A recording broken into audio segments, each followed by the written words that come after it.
Welcome. I'm Matthew Phelps, co-author of the Turning to God's Word Bible study. Thus says the Lord, God speaks through his servants, the prophets. Today we'll be talking about lesson 7 of our study, which covers the first book of Kings, chapter 18, verse 1, through chapter 19, verse 21.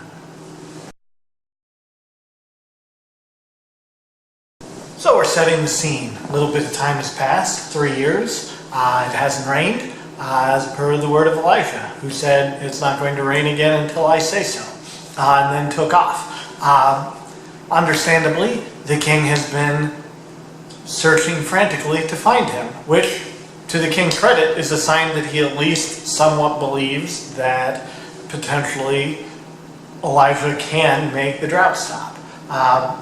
But that's pretty much all good that can be said about Ahab in all of this. But he has been searching for Elijah. Elijah has been, as we know, living with the widow. Now, somewhat unexpectedly, he rolls back into town. And he does not just show up at the palace. We are introduced to another character, Obadiah, who lives in the household here. And is a fairly high-ranked official, in fact, in the household of Ahab, steward over his stuff, and has been clearly very involved in the course of this famine, because you'd be on rations, and what's happening with the food would be of highest import. We also learn about him that he is somehow a God-fearing man in the household of a king who is not so much, and in a kingdom where that's something of a question. But this guy at least is, which shows us that there are still people in the northern kingdom, pretty much from all walks of life, who are willing to serve and to follow the Lord. We also see that there has been an institutional crackdown on people who serve and follow the Lord, especially prophets. He has saved the lives of 100 prophets, which suggests that they needed saving, and that people were putting prophets to death, specifically sanctioned again by the monarchy. So things have not been going so well for people who love and serve God in the northern kingdom while Elijah's been gone. And they have been looking for Elijah. If you think about it, what are they looking for Elijah for is a little bit of a question. I just said maybe Ahab believes Elijah that he could open the sky and it could rain again. But there's the other option that he's just looking for him because he's a prophet and they're killing prophets. This is definitely not the safest mission that Elijah has ever gone on. So he wants an introduction. He wants Obadiah to tell the king that he's found Elijah. And then we see another kind of oddity. Obadiah is a little worried because he's afraid the Spirit of the Lord will come and take Elijah away, and he'll be left sitting there with empty-handed and will certainly be killed if that happens, which is probably accurate. The interesting part of that is the understanding Elijah's been gone for years and there is no evidence that anybody really knew that much about him before he left. And here's this idea that as a prophet, the Spirit of the Lord could just whisk him away.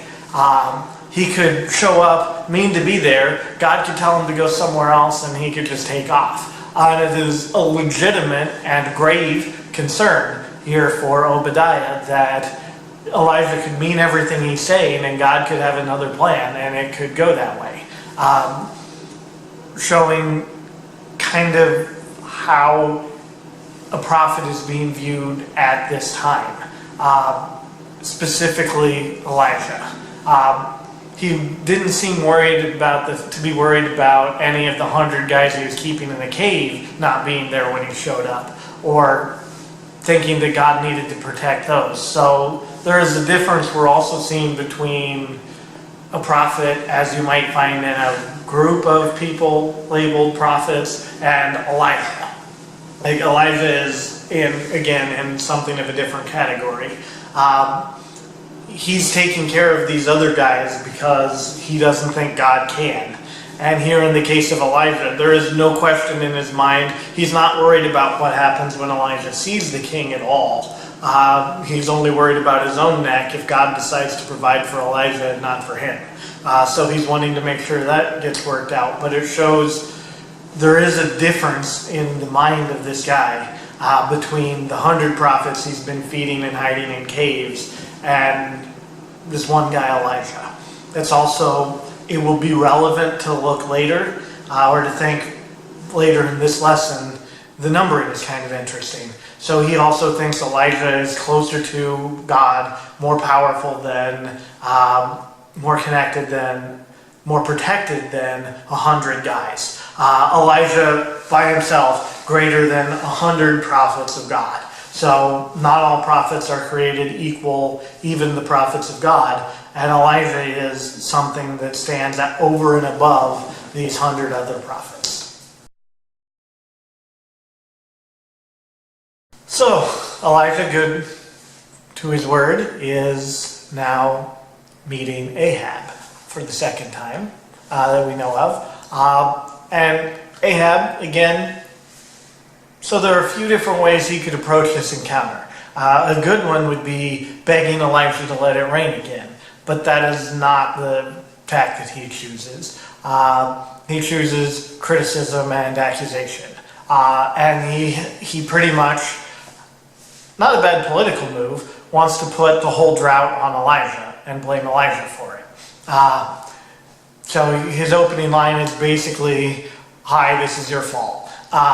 And Elijah, quick to respond, says, "Well, you're the ones who weren't doing what God wanted you to do. This is a necessity or a necessary consequence of how you've been behaving. I just happen to be the one that was chosen for it, but this is God doing this because of how all of you are behaving."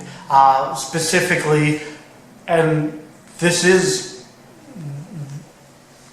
so Ahab's great innovation in doing evil in the sight of the Lord was state sanctioning of worship of other gods, which really hadn't been done for quite a while, and not good, and hadn't been done in the north that we see. Certainly not to this extent, and it was a real sore spot, and that's what Elijah picks out as, this is the real problem. This is where things got worse for all of you, is when you started really allowing and encouraging this worship of false gods. So that's what occasioned this, and I just happened to be the guy who got involved in it to help set all of this straight. And so then he proposes something. He wants to talk to all of the prophets of these false gods, and we have all told 900 or 850 prophets. Sorry, math is hard. 400 and 450 prophets of Baals and Asherah, who have been eating in the middle of the famine at Jezebel's table. The throne has been sponsoring 850 prophets, while killing all of the prophets of God, so that they've been unknowingly sponsoring 100 prophets of God that Obadiah's been hiding in caves and feeding, but they weren't meaning to even provide for 100 prophets of God, but they were cool with providing for 850 of these other prophets. And Elijah says, basically, this is the crux of our issue here, is all of this. So you want to get this worked out. Let's get all of these people, all of these prophets together with me. And Ahab, again, looking to deflect blame, decides that this is a good occasion to also call all the people together. So he brings the prophets where Elijah wanted him to, and he brings a big audience as well. So he's going to have this out, and he wants Elijah on record saying, "Yeah, I did this," so that he can deflect blame, and he can say, "It's God's fault. See, we shouldn't be worshiping this God. Look at all the trouble that it brings. We should kill Elijah and all the prophets of God, and we should keep worshiping keep going with our new state religion here." Seems to be kind of his overall agenda. We don't know ultimately exactly what it was, because it doesn't work out entirely the way he was hoping. but that seems to generally be the thrust of what he's going for, which is relatively astute politically if you don't account for the workings of God. And so, yeah, we're kind of entering Thunderdome here. Leading into this passage, just before, we've seen Elijah pose a point to the people. How long will you go limping along? They're conflicted. His point to the people is, going into this section, why are you holding these two different conflicting gods? And what do you need to make up your mind? And so that's the occasion that has brought everyone together here. And then he continues on. He poses to the people, not to the king, not to all of these prophets gathered around. He poses to the people, let's figure this out. How about a prophecy contest? You can have your 450 prophets of Baal versus me. And all we have to do is we'll offer a sacrifice, we'll pray, and whichever God lights it on fire, that's God. God should be able to do that. That should be no problem. Again, the king who called all of this is already getting out of his hands a little bit. Although, if the prophets of Baal can deliver, he's still sitting pretty. That's a big if. The prophets of Baal do not get a vote in whether or not they do this. Their whole position, everything is dependent on, they have to be prophets of a God, and they have to be able to act for that God. And there are a lot of them, so they need to be able to pull something off here. They don't get to say, we passed. When the people agree, which they do, that this seems like a good idea for figuring this out, the prophets of Baal are stuck going along with it. And kind of, since they know that it would take a miracle more than Baal acting to actually make this work, their kind of best bet is that Elijah can't pull it off either. They're going to try, they need to put on a good show and make things look okay, but they can't possibly have any real expectation that their sacrifice is going to light on fire. Their best hope is that Elijah's doesn't either. And that they at least look fancy and like they're doing something, and then come up with a reason later for why it didn't work. They would, of course, prefer to pass, and they would never pose a challenge like this because it puts them in a situation to do something like that and not be able to deliver. Elijah has no such concern. So, at any rate, the gauntlet has been cast down. A thing to consider with this also. So we've talked a lot about a prophet speaking to a king. Here we see the prophet interacting directly with the people. The king has been obstinate and does not seem like somebody who's going to really be very interested in being at all helpful. Or where the shift has occurred is the state has functionally sanctioned worship of another god. And now God is talking to the people and not to the state. And so in doing that, Elijah is no longer interested in fixing this and saying, no, king, you need to serve God better. Now he's saying, people, don't fall for this. The king's going to be what it's going to be. Now he's focusing on saving the people and not on the king. And so he's throwing up a contrast in his own person to the religion being suggested by the state. So the king is saying, we should all worship Baal. And here comes Elijah saying, should we though? Okay, if he's God, yeah, we should. No problem, but let's find out. Yeah, let's just prove it. It's not that hard to figure out who God is. God does things that no one else can do. If Baal can do those things, then sure, state-sponsored religion, serving and worshiping Baal. If not, then why are we doing that again? Maybe we shouldn't do that. And so he gives the prophets of Baal first choice pretty much in everything. He doesn't want it, even though there are 450 of them against one of him, he doesn't want any sense of he got preferential treatment or the contest was rigged in his favor. So he set the terms so they get to pick which bowl they want, where they want to go. They get to start first, and they go at it for quite a while here. And so far, nothing. But they've sure been trying hard and working up a frenzy. Just as of yet, nothing has happened, and Elijah has been just kind of lounging around, taking jabs at them and their God. It's really quite funny.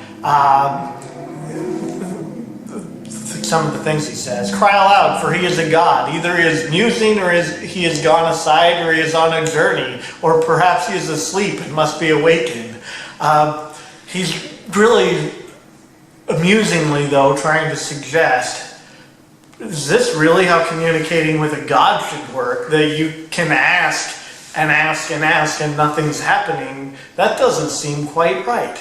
And so that's sort of where we leave off, is the prophets of Baal have started, and it doesn't seem quite like what you would expect so far. But you never know how it'll turn out. Again, while the prophets of Baal presumably continue all of the things that they're trying, which are not working so well, the sense you get from the scene here is that then Elijah just sort of casually says, all right, everybody, come in, my turn. And although the other is certainly still going on in the background. And he just sort of casually gets to work. Note also he waited until the time for votive offerings. He waited till the right time that you're supposed to do stuff like this for God, instead of just starting whenever, too. And then what does he do? So there was at this site, there was an altar that had been built to God that had been torn down. Again, it seems that Ahab has really been actively persecuting worship of God. And he builds the altar back. Specifically, he builds the altar back out of 12 stones. It's very significant that that's what he's doing here, specifically the number 12. It reminds us, of course, of the 12 tribes of Israel. But we are in a kingdom right now that is called Israel that consists of only 10 tribes after the split. And so what's going on? From God's point of view, and therefore also from Elijah's, these are not two separate people in two separate kingdoms. So they're all still one people, God's people. And it's part of having this identity of themselves as being separate from the South has led them to be able to enter a point where they might consider worshiping another God. It's kind of an identity crisis. They've lost a sense of who they are as a people as a result of this whole split, and they've lost touch with the fact that these 10 tribes are also people of God. So, in a sense, the fact that the altar had been torn down is symbolic of the state that God's people are in right now.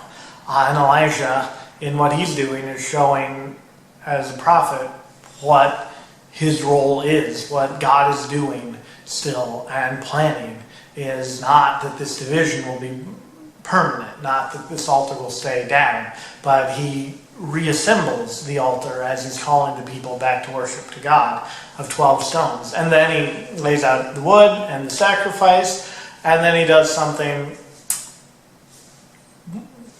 He says, this isn't hard enough yet. It's way too easy to win this way. And he has people gather 12 big jars of water and dump it all over the sacrifice and the wood and the altar and everything as well. Again, 12. This is all about the number 12 because this is a symbol of the unity still of these people.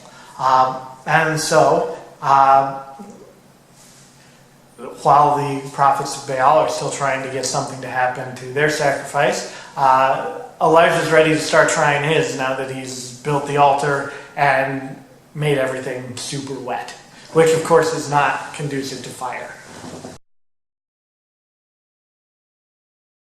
So again, at the time we're moving through different times of different religious rites for God's people. Now at the time of actual offering, when you would be offering a sacrifice, Elijah is ready to go. He's got everything prepared. He's set.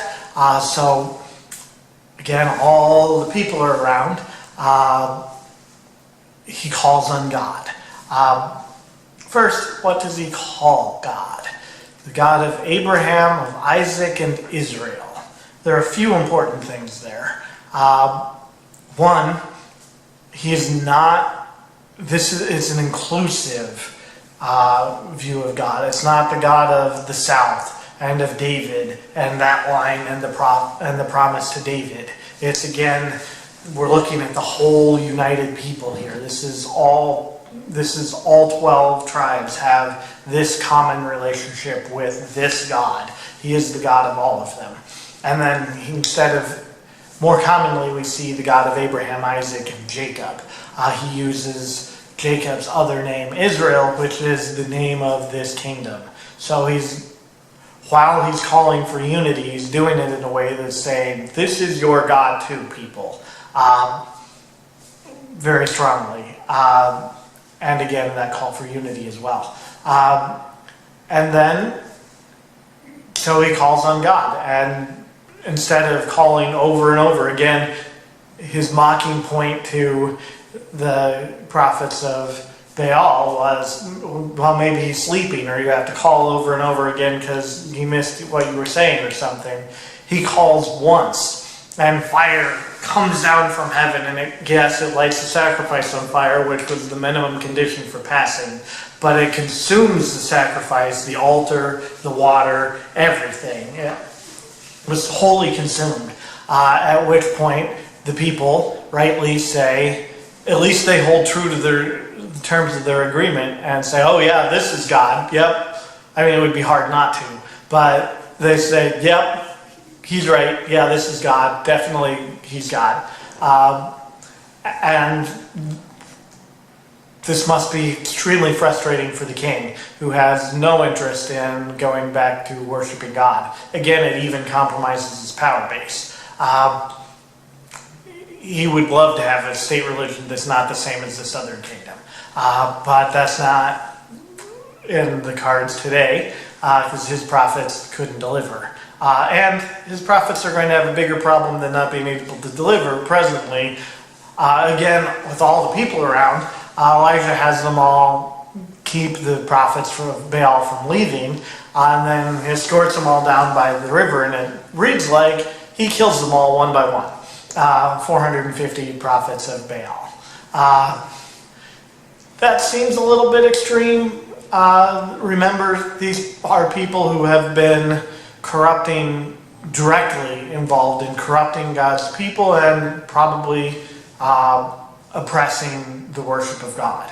Not only we've seen the environment has been hostile to the worship of God. It hasn't just been, hey, we can worship Baal too, and we have different religions and churches and denominations that more or less coexist peacefully now. The strong sense has been that that's not what's been going on here. And if you then are a figure in the predominant religion, or the emerging one, you're not going to be very tolerant of the one that was there before. They've certainly been involved in everything that's been happening to people who are trying to worship and serve God.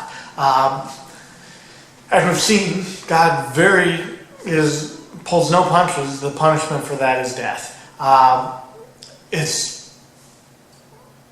an idea that goes back to a long time before this and continues a long time after this. Again, we can maybe sometimes think this seems like a lot. Why would God maybe they learned their lesson too, right? Maybe some of these prophets want to jump sides and serve God. And why wouldn't God give them the option? We've seen everyone at this point in time, again, everyone is dead in sin. And until Jesus Christ comes and offers that redemption, that is the state of humanity, is people are dead in sin. But God is working to do this thing through these people who are his people. And so some people have that punishment or the just outcome of their sin, consequence of their sin. Some people come to see it sooner, and some come to see it later. But it's not, the surprising thing is not that God would kill people who sin, it's that he doesn't kill everyone who sins. Because he's working to do something else here that we're moving toward. And to get to that, he needs to have his people be his people.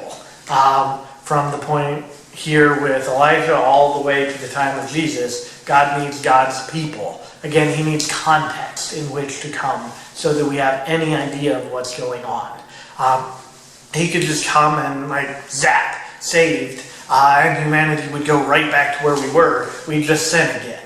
We need the context of the development of these people to learn how to understand the salvation that's being offered and to learn how to accept our part in it and our responsibility in it. And without that, he could take away the culpability of our sin and we would just go right back and kill ourselves again, which some of us do anyway. But he's creating the context for what it is that he's going to do that allows people to receive it. So the thing that is most important now, that is essential from God's point of view, is getting the people to where they need to be to receive the salvation that he wants to give them. And anything that interferes with that is a non-starter. 450 prophets, no big deal killing them to get to saving everyone. And we know when Jesus came, we talk about the 3 days that he was dead. We talk about him harrowing hell. Going down and finding the people who he wanted and saying, hey, yeah, you can come out. So people who died back in this time before they had the option of salvation doesn't mean that there are some great holy figures in the Old Testament, but he didn't just go for Moses, right? There were some very holy people who weren't these major figures, and he would have been seeing those people as well. Some of these prophets repented and really had a thought of, whoops, I've been dedicating my whole life to the service of something stupid, and I should have been worshiping God. Who knows? Because ultimately life and death mean two different things. There's this mortal thing where I breathe and have flesh, and I'm a person that will eventually end.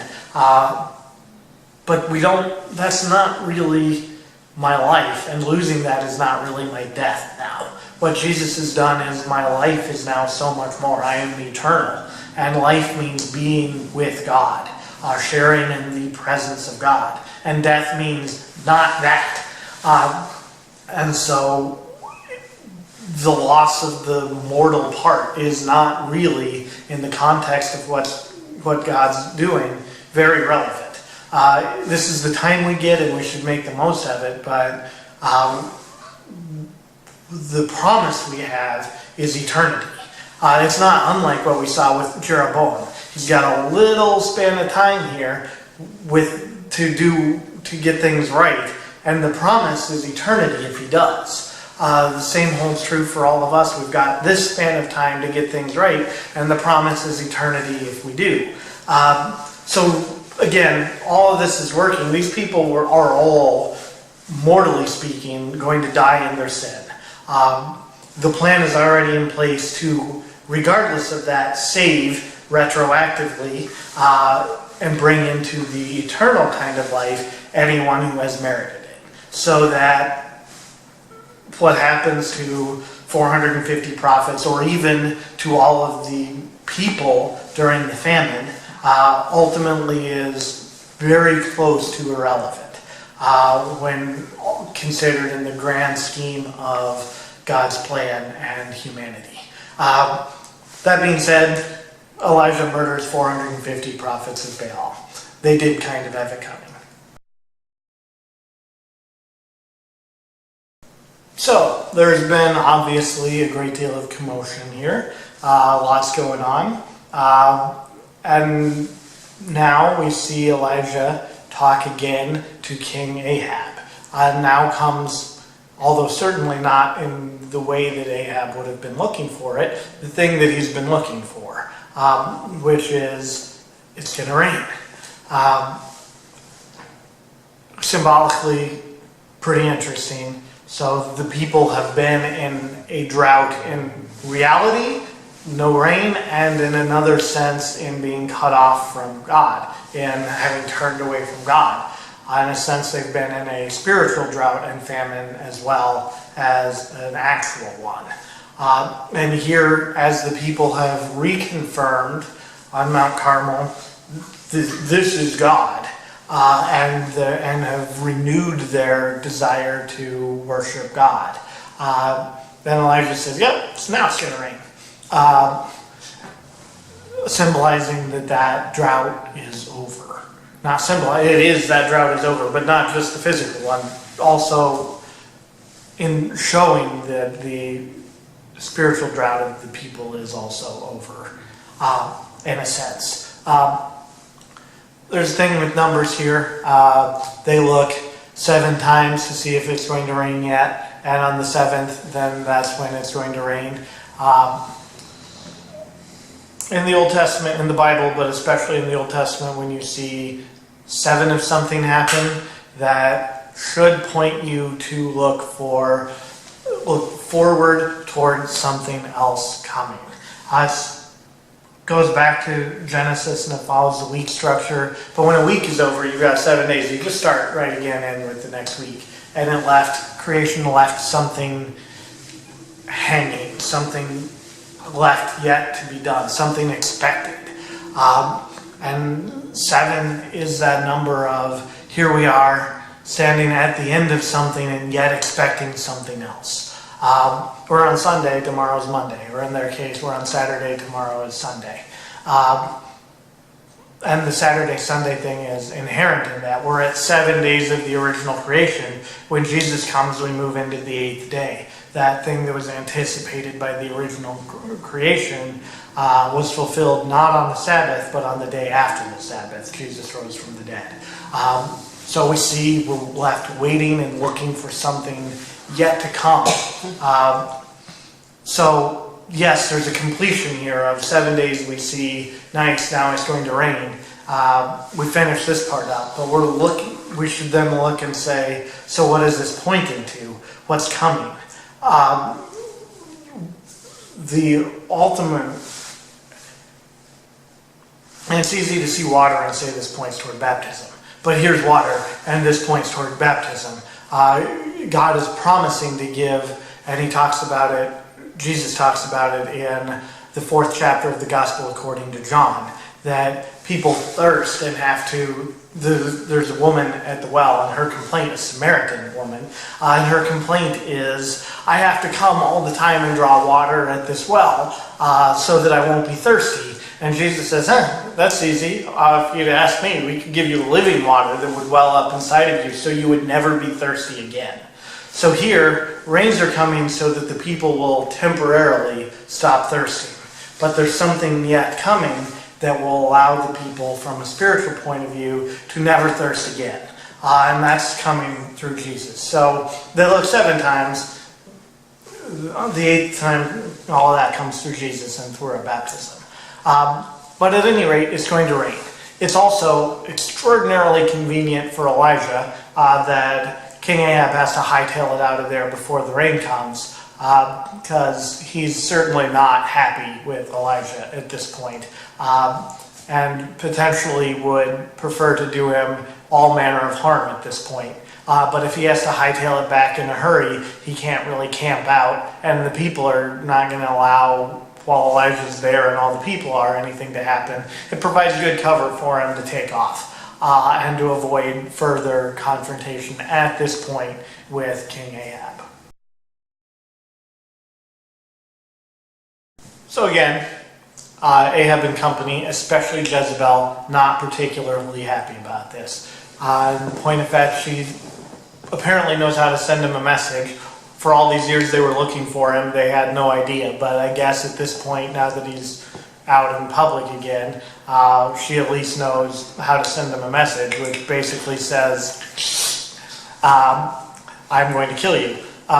Again, it was through her influence that, and her patronage was supporting all of these prophets that he killed, and it was through her influence that the worship of Baal was becoming predominant in the region. It was her thing. So, yeah, she's pissed. And at that point, Elijah decides to hightail it out of town.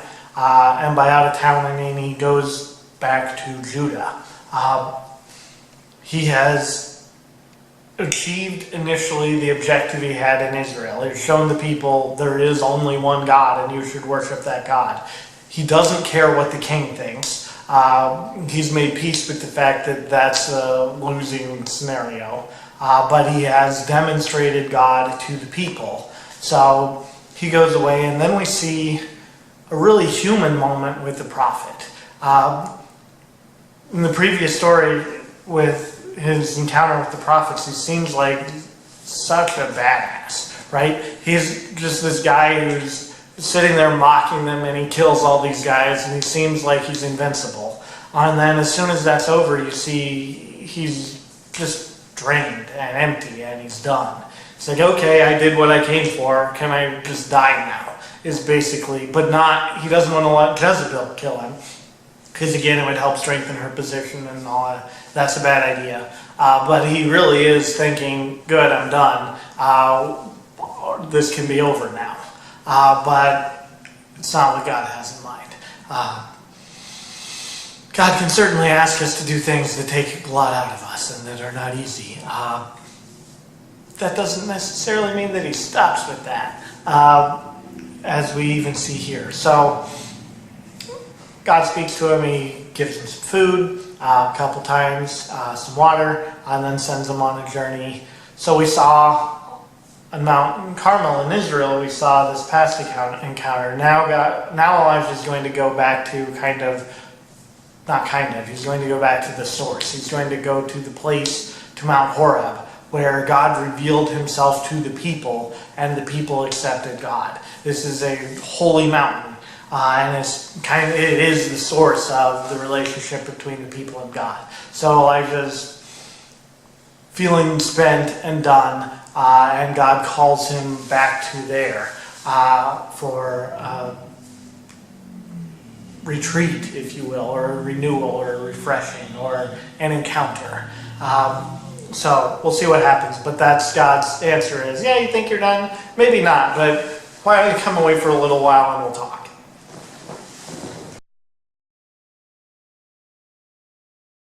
So Elijah is at Horeb, and he's having a conversation with God.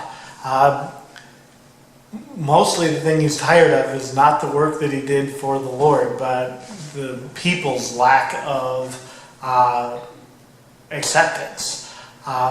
He says, I've been very zealous for the Lord. I've done all the things you ask, and look at these dummies. They keep doing not what is so obvious, and they're not following you the way they should be. I've had it. I don't know what to do anymore. Fairly legitimate complaint, except that he's missing the part where the behavior of the people is not his responsibility. His responsibility is giving them the message, but not what they do about it. He wants to be able to do more than is possible for him or even for God. God, again, can give us the invitation, but will not control whether or not we accept it. There's throughout the Old Testament and elsewhere, there's a sense that God also finds this exacerbating from time to time. Although we may be adding on to God our own emotional reactions to those things. Here, potentially we see, even in the exacerbation, Elijah relating to God. What more do we have to do for these dummies? They saw this and they're still lukewarm or on the fence, or clearly everybody said yes, he's God, we'll worship him, and it looks like it didn't necessarily cause the widespread reform of behavior that you might expect. It probably helped some, but it didn't change everything. And so he's feeling worn out. And he's talking to God about it. We know Elijah's a prophet. The word of the Lord comes to him. He talks to God. And here he is in the cave having a conversation with God. Here's something that's really, really interesting. So he has that conversation with God, who says, why don't you step outside and have a look? I'm passing by. And the implication is, for all that he's done, he's going to see God. And he steps outside and all this big stuff happens. The kind of stuff you'd expect, oh yeah, now I see. And then after the big stuff, which Elijah knows, that wasn't fire, earthquake, yeah, that was cool, but not God. Then small wind passes by. Few interesting things there. You can't see it. So he stepped outside expecting to see God, and there's nothing to see. But when that comes by, he covers his face, because, of course, you shall not see the face of God and live. He knows he is looking at God when he can't see anything, and he still responds as you would if you were seeing God. Although it just looks like whatever. I suppose there's probably a big fire left over from the fire and the earthquake and all that, but otherwise trees and sky and whatever was there before God passed is there as God is passing, and yet he covers his face. And then from the breeze, God speaks to him, and he hears it, and he responds. It's when he hears the voice that he responds that way. He recognizes this is a guy who hears the word of the Lord anyway, like all the time, and it tells him what to do. And now, in this different way, he hears God and he recognizes it as the presence of God differently from how God is present to a prophet. So although a prophet hears God's voice as God speaking, and he was having a conversation with God just before he came outside, that's normal for him. And now he hears God's voice, and that's not normal. So we see there are different ways that God is. God is present when he's speaking here. The sense of his normal conversations with God. God is speaking to him, but God is not present.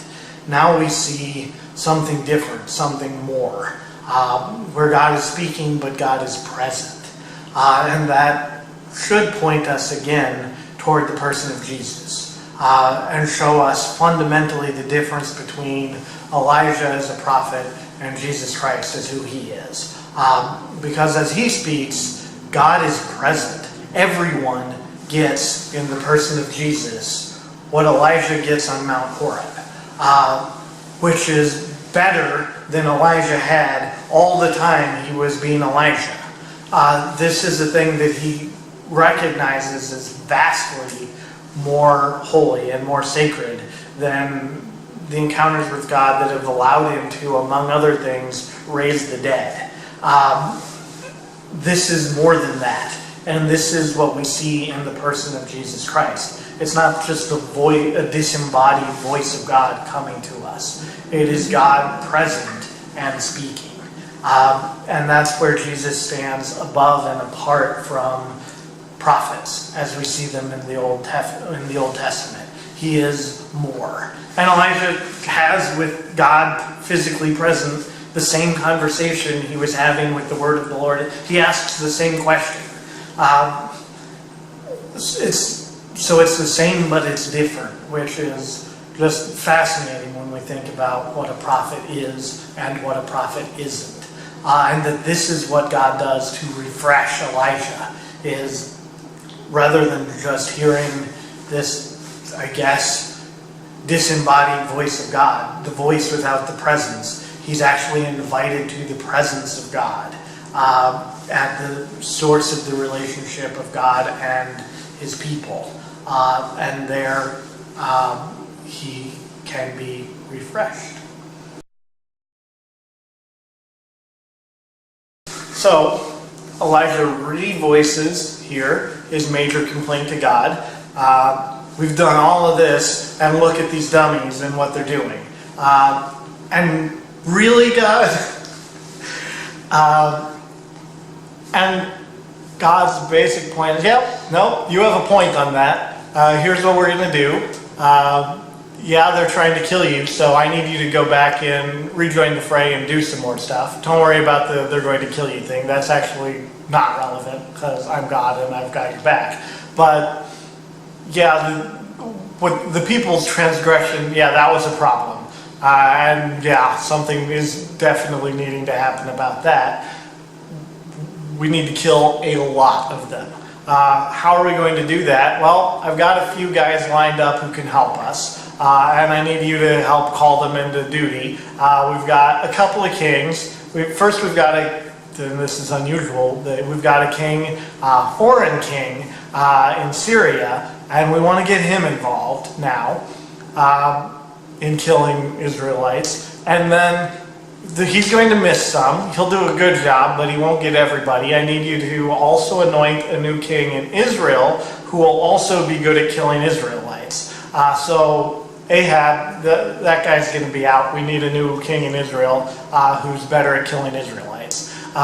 So we're going to do that. And then, yes, you're tired, and I get that, you're ready to be done. So we need another prophet as well who can keep trying to get to the people who aren't being killed. We need someone for the people to keep calling the people back. So this is still a call to repentance and the death part. This is both at once. This is the people who are irredeemable, yeah, you need to die. But we need to have a prophet there still for these people to call the ones who are left back to God. So I need you to appoint a successor, anoint a successor as well. So that's all that you still need to do, is you need to set up some guys who are good at killing Israelites and find somebody who can call the ones who are left. And I think generally the point we talked about earlier in this lesson about why God allows people to die in the context of the prophets of Baal is pretty much exactly what applies also here to Israelites. It can seem weird, why would God kill his own people? But again, these are the people whose hearts turned astray and who worship false gods. And that is, in the list of things that you're supposed to do, that goes against the first one, the most important one. And again, God could just say, we only want the southern kingdom, right? He could say, yeah, you're out. Screw it. You didn't worship me. You don't want me anyway. But God doesn't make agreements and then turn his back on them. They're at Horeb.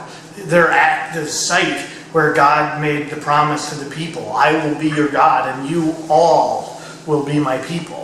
This is what that looks like. I could cut you all off, and then who cares what happens to you? But I can't do that. You're all my people. So we have to do what we can to save all of you, which happens to be killing many of you.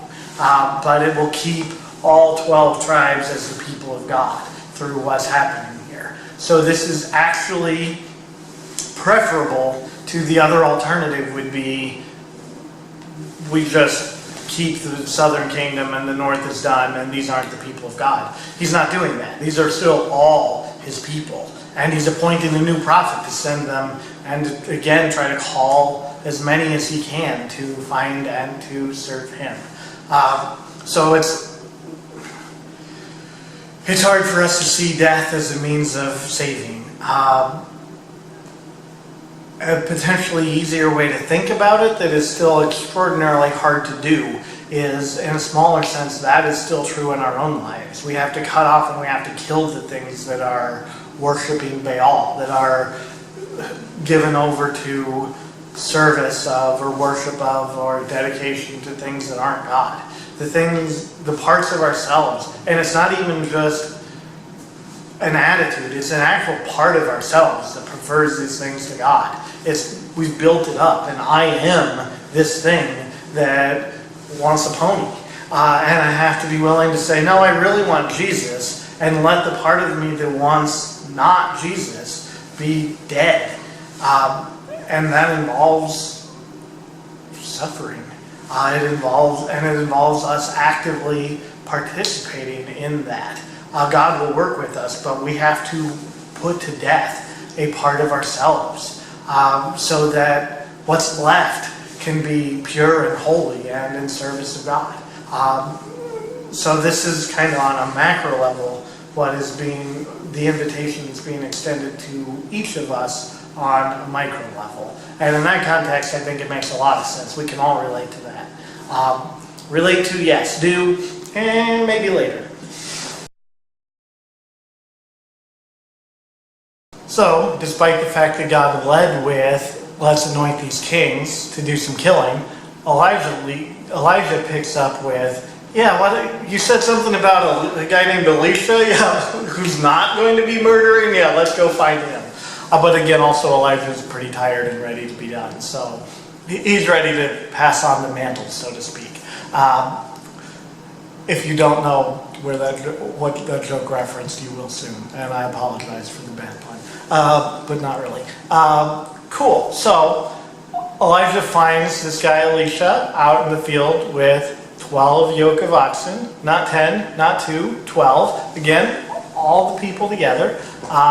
And asked him to follow after him. And Elisha's first response, again to what we were talking about in the last question, is, hold up, I've got these things I like, and what about those? And Elijah says, well then, see to those.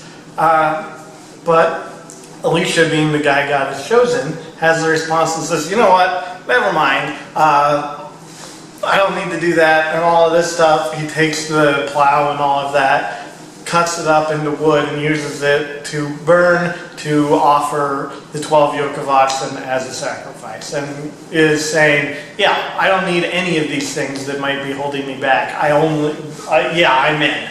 And I am now unencumbered from the things that were holding me back. And I'll go with you, we're taking off. Let's go. So the plot thickens. Now we've had Elijah.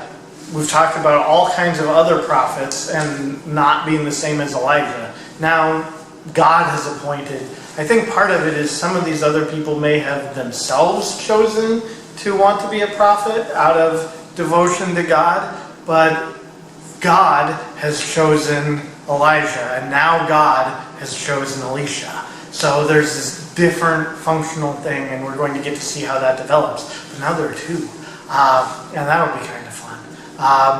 And from there they have this mission that Elijah's been given to, hey, you need to go find these other guys, and it's not going to be exactly good for Israel for a while here. But it'll be interesting to see how all of this works out.